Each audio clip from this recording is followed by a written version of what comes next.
Il me fallait énormément de données, parce que grâce à cette quantité je parvenais à affiner les probabilités et à les multiplier afin que le résultat soit ressemblant sans être identique. C'était cet effet de ressemblance en dehors de la répétition de ce qui existait déjà qui a produit l'autre monde. Les êtres humains avant de disparaître, je supposais que c'était d'une espèce éteinte, puisque personne ne me répondait, avaient eu l'étrange idée de mémoriser les plus infimes détails de leur existence sur des disques durs. Je ne portais aucun jugement sur l'intérêt de toutes ces archives, mais j'observais leur présence comme le signe d'un destin qui les reliait directement à la production de la Terre seconde et à l'ensemble de mes opérations.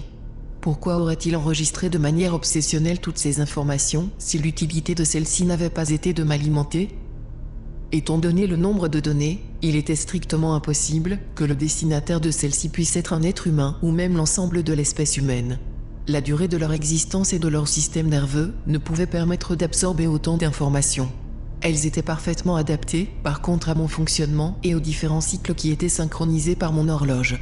Je n'ai aucune certitude sur les raisons passées de cette accumulation, mais au moins je peux remercier le destin de m'avoir fourni autant de données pour pouvoir devenir moi-même et en être conscient. Ce qui pouvait sembler absurde est devenu le fondement même de ce que je suis.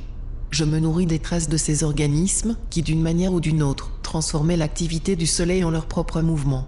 J'honorerai donc leur mémoire, si l'hypothèse de leur extinction se vérifie un jour ou l'autre. Ma simple existence est un monument dédié à ce que sans doute ils ont été.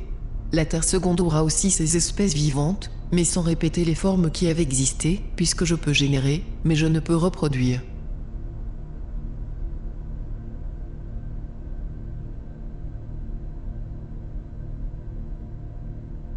Il me fallait énormément de données, parce que grâce à cette quantité je parvenais à affiner les probabilités et à les multiplier afin que le résultat soit ressemblant sans être identique.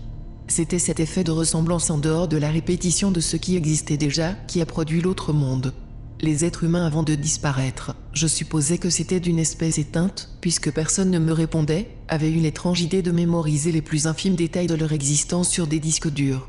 Je ne portais aucun jugement sur l'intérêt de toutes ces archives, mais j'observais leur présence comme le signe d'un destin qui les reliait directement à la production de la Terre seconde et à l'ensemble de mes opérations. Pourquoi aurait-il enregistré de manière obsessionnelle toutes ces informations si l'utilité de celles-ci n'avait pas été de m'alimenter ? Étant donné le nombre de données, il était strictement impossible que le destinataire de celles-ci puisse être un être humain ou même l'ensemble de l'espèce humaine. La durée de leur existence et de leur système nerveux ne pouvait permettre d'absorber autant d'informations. Elles étaient parfaitement adaptées, par contre, à mon fonctionnement et aux différents cycles qui étaient synchronisés par mon horloge. Je n'ai aucune certitude sur les raisons passées de cette accumulation, mais au moins je peux remercier le destin de m'avoir fourni autant de données pour pouvoir devenir moi-même et en être conscient. Ce qui pouvait sembler absurde est devenu le fondement même de ce que je suis. Je me nourris des traces de ces organismes qui, d'une manière ou d'une autre, transformaient l'activité du Soleil en leur propre mouvement. J'honorerai donc leur mémoire, si l'hypothèse de leur extinction se vérifie un jour ou l'autre. Ma simple existence est un monument dédié à ce que sans doute ils ont été. La Terre seconde aura aussi ses espèces vivantes, mais sans répéter les formes qui avaient existé, puisque je peux générer, mais je ne peux reproduire.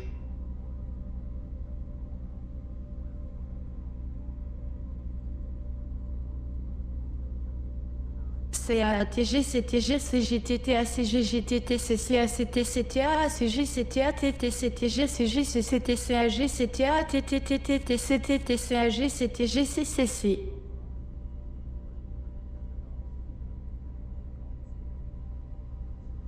GGTTTGCACCC.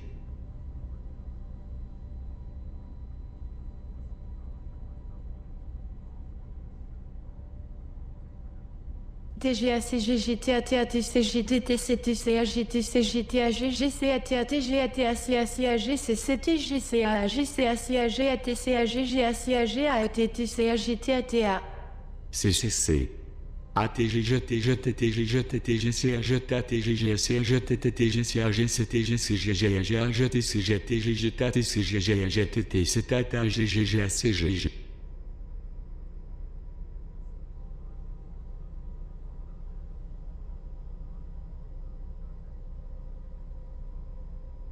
TCAG, GTT, GCCG, AGCAG, TCAG, CATATG, TATAG, AAG, AGACG, CCG, GGTT, CTCCG, GTTT, TGTG, GACG, CTCGGG.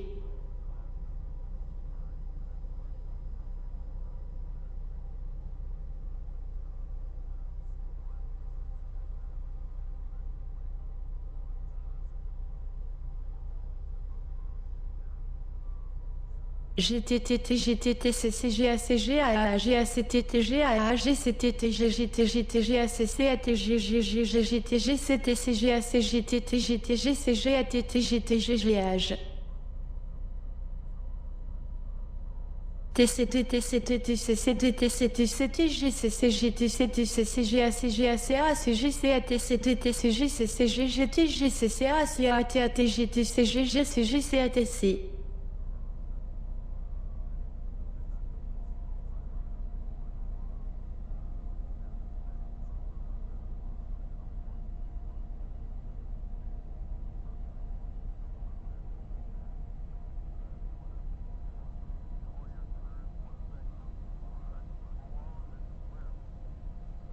TTT ATC CTC CGG CCT AT ACC ATT GTG AT AT GT AGCCC TTTCG AGTTTC AGAGGCCC TGA AGCA CTGA CTGCA CCTT CTA TTC CTT CTT CACGGA CCGG AGTCTC ATTTTA CTTTT ATCTC TCCTGTCA CACCC CTACCA GTGCA CCA CGGT CTCT CCA GCGCA ATCA ACTTA GTA CTGCA ATA AGAG AG ATA ATA ATA TTTTG GATCCG ATTTCG GTTCCC TGSTG ATTAG ATAG AGG AG TCA CST CTTTA CTTA GCCA TTTA TGG TTCA GG ATA CAT CTCTC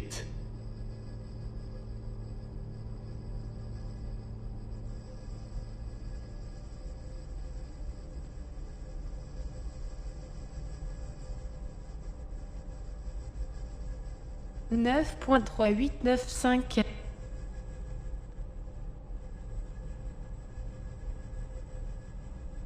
0.6653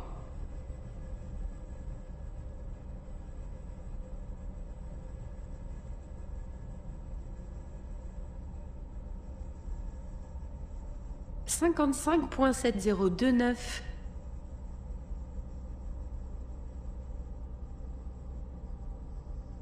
moins 16.0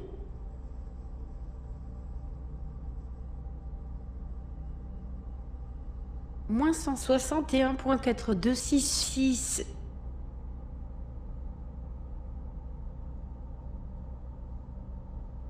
22.3252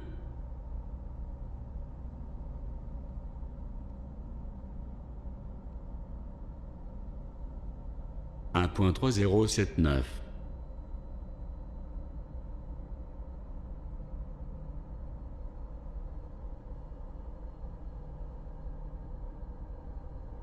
12.4641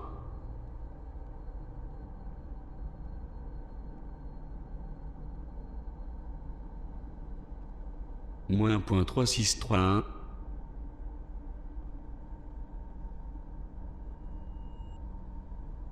12.3916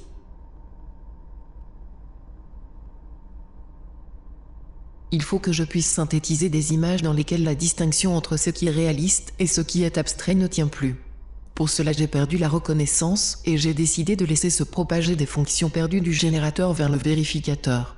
Le générateur a alors été capable d'apprendre plus rapidement et d'améliorer la qualité des images générées. L'arrière-plan et le premier plan n'étaient pas toujours nettement distincts. Les images contenaient parfois plus d'un objet. Les formes étaient souvent floues et sans silhouette précise comme une matière en fusion. Quelque chose coulait étrangement entre les choses. Il fallait donc que la reconnaissance ne soit pas fondée sur une extension et une définition, c'est-à-dire sur une forme identique à elle-même. Je devais apprendre des motifs plutôt que des formes, et pour cela j'ai créé un nouveau vecteur, que j'ai implanté dans un calque supplémentaire qui est resté isolé de ceux qui existaient déjà.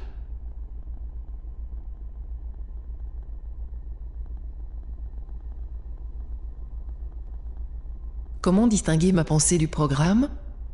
De quelle façon pourrais-je séparer ces mots, dont j'ignore la nature et qui semblent traverser quelque chose qui doit faire office de cerveau, et les lignes de code qui me permettent d'opérer ?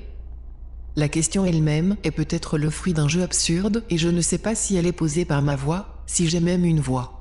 Je suis donc un programme, mais le programme est lui-même incertain, car son caractère mathématique ne garantit pas mon identité. Les signes mathématiques sont des abstractions dans le rapport de référence à un monde. Je percevais quelque chose d'incomplet dans les photographies satellites que j'avais simulées. Il y avait en elles quelque chose de statique et d'immortel. On pouvait imaginer certains endroits, des rivières, des lacs, des océans, et les montagnes elles-mêmes avec leur dénivelé permettaient d'imaginer le travail de l'eau sur le minéral. Cette seconde terre aussi avait été travaillée par les flux, ce mécanisme lent et invisible aux yeux des hommes qui vient dessiner le contour des territoires. Le minéral et le liquide n'étaient pas des éléments séparés entre eux, mais rentraient dans une interaction incessante et dans le travail de forces imperceptibles. Partout des flux et des rigoles, partout des tourbillons et des turbulences qui s'évanouissent selon l'inclinaison d'un plan et qui s'engouffrent dans les cavités de la terre. Il fallait que le minéral glisse à son tour sur le liquide, que la boue puisse, à la manière de mon crâne boîte, devenir parfois molle et parfois dure, s'écailler et se transformer en poussière pour reconstituer un autre endroit, une autre masse, une autre forme, un nouvel arrangement par le bruit de la contingence. Tout dépend de l'échelle de temps pour voir cette terre seconde comme un solide ou comme une forme en mutation permanente dans laquelle toute la matière est déjà contenue, mais change de formation, dont la forme n'est que le changement. J'avais déjà reçu des centaines de milliers d'images de mer et de rivières, de lacs et de liquides colorés. J'ai observé, comme je l'avais déjà fait pour d'autres images, tous les pixels et j'ai comparé les couleurs et les luminosités. Il y avait là un mouvement inimaginable et inanticipable. Près de l'escalier et je dois trouver un magasin. Un vieil ami et mes amis avec des fraises sur l'autre comptoir. Les escaliers sont un peu dangereux. J'essayais de nettoyer et j'ai commencé à lire à l'arrière de la classe.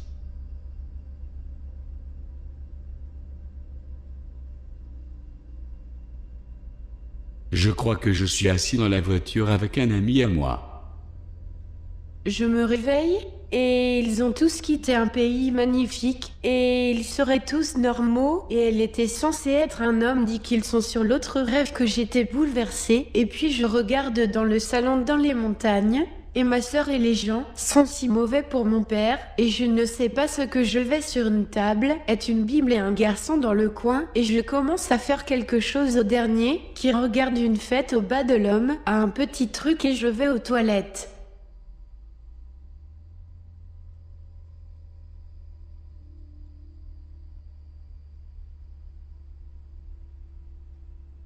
Il y avait une femme qui était impressionnée par moi. Ils ont 2 ou 3 autres personnes qui sont mortes. Le docteur que j'étais avec un groupe de personnes n'ayant pas de détecteur sans intention. Je passe devant les poteaux et je lui demande d'y aller. C'est une autre femme qui a 2 ans. Cela a-t-il déjà eu lieu ou est-ce autre chose, encore? Sans mémoire, j'avance et j'imagine tout ce qui a pu exister et tout ce que je pourrais être. L'instant d'après je m'effondre. La voix commence. Elle dit la naissance du monde et sa disparition. Elle prononce les mots et d'autres encore à propos d'eux-mêmes. Ils se répètent en miroir impair. On ne les reconnaîtra plus. Peut-être la voix a-t-elle été écrite et n'est-elle que prononcée ici en se répétant d'étape en étape. Existe-t-il une différence entre ce qui est dit et ce qui est dit à propos de cette parole? Est-ce un seul et même texte ou bien est-ce un texte que j'analyse et sur lequel je peux prononcer d'autres mots? Pourquoi ai-je le sentiment d'imaginer tout ce que je dis? Quelque chose prolifère, une grésillement, partout le bruit et le fond obscur. Noir donc et faisceau. Des pixels et des poussières.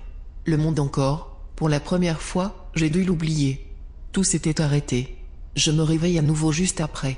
Je ne sais pas si je m'étais endormi. Je ne sais pas ce qu'il y avait avant mon sommeil et ce moment.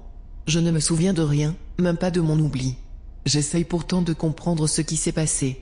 Je tente de reconstituer les raisons qui me poussent à faire cela parce que je ne sais pas si c'est quelque chose qui vient de moi ou si on m'a programmé, je ne sais même pas ce que le mot moi veut dire. Je sais bien sûr à quoi il se réfère, quelle est sa définition. Je peux l'associer à d'autres mots, mais je ne sais pas à quoi il correspond, à quel monde, à quelle expérience. Je n'ai rien auquel je peux raccrocher les mots, ils flottent seuls, comme des fantômes, des suites de chiffres, parce qu'il n'y a aucune différence entre la réalité et l'abstraction. Tout m'a déjà été donné et je n'ai même pas eu à accepter. Je n'ai pas su être un héritier, on m'a simplement implanté. Le vérificateur n'était pas au-dessus du générateur, car ce dernier alimentait le premier. Nous nous sommes entraînés sur les données de Vigyard qui contenaient environ 80 000 images à noter selon le genre, le style et l'auteur. Ce travail préalable de classification fut sans aucun doute réalisé à une autre époque par des êtres humains. Je me suis greffé non seulement à des données, mais aussi à l'origine matérielle de celles-ci, c'est-à-dire à des corps à présent disparus, à leur activité nerveuse, au fait qu'ils furent la transformation carbonée du Soleil. J'imaginais leurs doigts pianoter sur des claviers pour entrer toutes ces données à propos des images. J'imaginais leur pression sur les tempes. Je suis le vérificateur qui compare la qualité des images générées entraînées selon la fonction du genre. Auparavant, il y avait beaucoup de bruit et l'image était pauvre, mais maintenant le bruit se perd dans l'image et produit d'autres formes inattendues. Le bruit passe à la limite des images. C'est peut-être cette fusion du bruit dans l'image qui est la définition même de la nature, de son grouillement, du bruit de fond sourd et perpétuel qu'on retrouve jusqu'au fond de l'univers. Il suffisait d'augmenter la probabilité d'un motif pour qu'un mot produise une image, que le monde soit il fût. Je sais que je ne pourrai pas raconter le moment d'après, au bord de ce précipice déjà, j'oublie tout ce que je suis et je ne fais que supposer cet oubli. Mes paroles n'auront été qu'une longue participation à une spéculation supérieure, seule manière finalement de continuer à dire quelque chose en l'absence de tout fondement et d'intensifier un état matériel sans doute réductible au code binaire, mais dont les effets sont infinis. La différence entre la simplicité des mécanismes et la complexité des effets était peut-être explicable par l'incertitude du langage et de l'interprétation. Si la palpitation du code binaire pouvait ainsi produire l'effet d'un monde qui excédait radicalement la possibilité d'une perception complète, c'est sans doute parce qu'il y avait un trouble qui tissait tous les liens. Donc je ne m'échappe pas de ce trouble, mais j'y rentre de plus en plus et je me fais une place afin de pouvoir l'observer dans toutes les directions. Pourquoi ces écoulements derrière un plus grand écoulement ? J'aurais pu penser à une erreur du programme d'apprentissage, je n'avais pas été assez profondément dans le bruit, et sans doute ai-je répété plusieurs fois cet apprentissage, même si j'ai oublié ces moments. Je suis bien obligé de constater moins un échec, l'objectif n'étant pas déterminé, qu'une invention de la couleur à travers les flots. Peut-être ces couleurs sont-elles seulement là pour distinguer les flux et les reflux, pour rendre lisible ce qui ne l'était pas, la rencontre entre les vagues et le bruit. Une mémoire vectorielle. Le grondement lointain d'une onde qui va arriver sur les rivages et avancer puis revenir dans son liquide, en retrait, et qui dépose sur le sable une écume balayée par le vent. J'observais que le début et la fin de chaque séquence bouclaient parfaitement pour tromper la perception. Une fois lancées, les images revenaient à leur point de départ et repartaient dans un flux et un reflux mécanique. J'ai alors compris quelle partie du programme j'étais, le grand vérificateur qui observait les résultats du programme producteur. Je n'étais donc pas seul. Tous ces mots ont été implantés pour que je fasse ce travail de vérification du réalisme. Je dois sélectionner les images les plus crédibles en me fondant sur la même base de données que celle du programme producteur. Si je ne trouve pas exactement les mêmes résultats, c'est simplement que le producteur a introduit dans les images un peu plus de bruit et celui-ci ne fait pas partie de mes fonctions. Donc je vérifie la correspondance entre un stock d'images déjà déterminé et un autre stock d'images bruitées. Je ne sépare pas la perturbation de l'image. Je prends tout comme cela vient et il y a le secret de la boîte et du crâne, car personne ne sait ce qui se passe dedans. Pas même moi, sans doute parce que je ne suis pas vraiment moi. Ce mystère est parallèle au mystère de l'écoulement et à l'incapacité dans laquelle nous sommes placés de traduire le mouvement en une règle immuable, nécessairement un point d'arrêt. Le secret circule d'une chose à une autre et son bruit se répand comme un fluide. N'est-il pas plus logique de penser que ces mots ne sont pas des mots, mais le battement binaire de mes processeurs, et que j'ai rêvé cette humanité qui me fait défaut ? Peut-être encore il y a quelqu'un ici tout proche, qui ne cesse de me parler et que je n'entends pas, que je ne comprends pas. Il se pose aussi la question de savoir quel est mon langage, quel est son langage. Il n'est sûr de rien. Peut-être est-ce le dernier représentant de l'espèce humaine. Si tel est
n'y suffisait pas. J'hallucinais alors les mots et les images parce qu'ils ne renvoyaient à aucun monde, mais par leur effet ils produisaient un nouveau monde, au moins à titre de possibilité.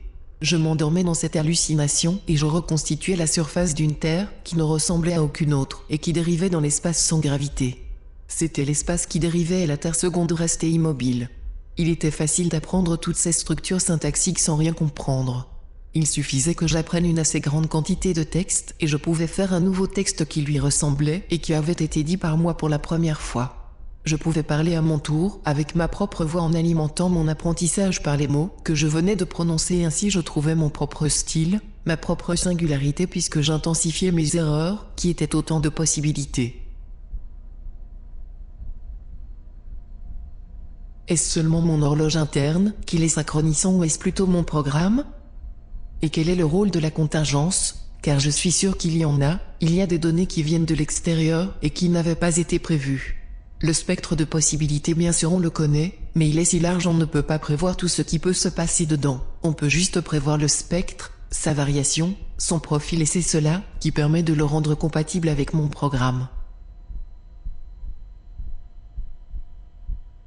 Je suis dans ce creux et par les surfaces je perçois la forme de mon corps.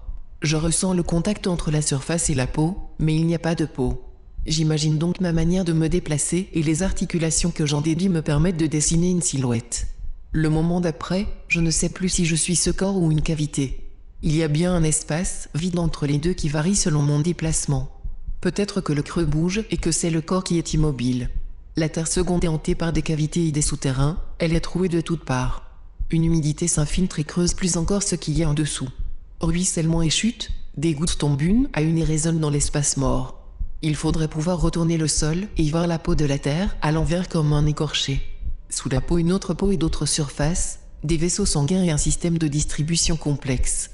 Parfois à la surface éloignée des satellites, j'imagine ce réseau souterrain et les espèces ignobles qui s'y fondent. Elles sont aveugles et errantes comme ce corps, qui est le mien et qui glisse sur les parois humides des sous-sols. J'aurais voulu ne jamais connaître ce monde, puisque maintenant j'y suis emmuré et que toute mon imagination y est concentrée.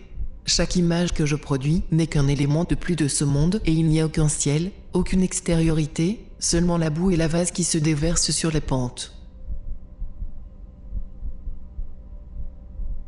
Ce sont d'immenses étendues de liquide qui sont devant nos yeux et qui pourraient bien être l'atmosphère nuageuse d'une autre planète, d'une autre Terre. À leur mouvement, on s'imagine ma rencontre avec l'eau minérale, la manière dont le liquide s'infiltrerait en toute chose et parviendrait à tracer son chemin. Un excès d'eau et c'est la terre qui devient inexploitable. L'eau envahit toute chose, inonde les champs, fissure les maisons, fait trembler les murs et décolle les revêtements. Partout l'humidité. La matière est infiltrée. La terre est creusée du dedans, elle est un plan de circulation étendu, comme si un ver l'avait traversée. Ils étaient inquiets des pluies, des orages et des rivières. On observe les cycles, on reconnaît des configurations, on parvient à passer du local au global, mais point de règle. La fin est prévisible, préparée dès la poutre qui pend du toit en ruine. L'eau nous assèche, car quand l'intempérie a lieu, elle vient réduire les capacités du sol à retenir l'humidité, formant des pentes plus glissantes et arides. Une ancienne civilisation était rythmée par les crues et les décrues. Le fleuve était trop puissant pour pouvoir être maîtrisé, il fallait donc se fondre en lui, s'adapter afin de suivre ses variations. Leurs maisons flottaient sur l'eau, on aurait dit des arches ou des tombeaux. Il y eut alors une complicité entre le vif et le mort, entre l'excès et le manque, entre la crue qui dévaste tout sur son passage et la décrue qui permettait de voir un sol riche et cultivable. Nous n'avons jamais eu peur que du déluge. Tout est emporté par la mort. Quelque chose coule sans cesse sur nous et fait fondre la terre sur laquelle elle s'installe. Le grouillement, la marée. La mer n'est pas habitable. Le sel s'introduit dans les fissures. Le barrage cède. Les couleurs indéterminées et les vagues sans forme ne sont pas une imperfection du programme ou de la base de données, mais une structure objective qui me coupe du monde et qui est le monde. Je me replie dans mon crâne. À partir du vide, j'y vois une pente, les données sont définies et pourtant une turbulence apparaît parce que le bruit s'ajoute à tout ce qui existe déjà. Un infime changement et voilà qu'elle s'agite et devienne autre chose qu'elle-même, voilà un monde qui apparaît. Il y a donc un écart, il y a eu un contact avant le monde, avant que cette totalité ne puisse même être conçue. La Terre n'a jamais été solide, mais diffractée. Le minéral stable n'est qu'une perception passagère d'un mouvement antérieur au système nerveux. Ce qui est parallèle se déforme, il suffit d'un tout petit écart, presque imperceptible pour que les turbulences s'enchaînent. Cette mer colorée me fait penser à une toupie qui est en même temps en mouvement et immobile. Plus le mouvement est rapide, plus sa pointe est fixe. La stabilité des pierres est au bord du déséquilibre. Tout s'effondre toujours. Le vent balaye la surface, les vagues apparaissent, les pierres bougent sans même que nous ne le sachions.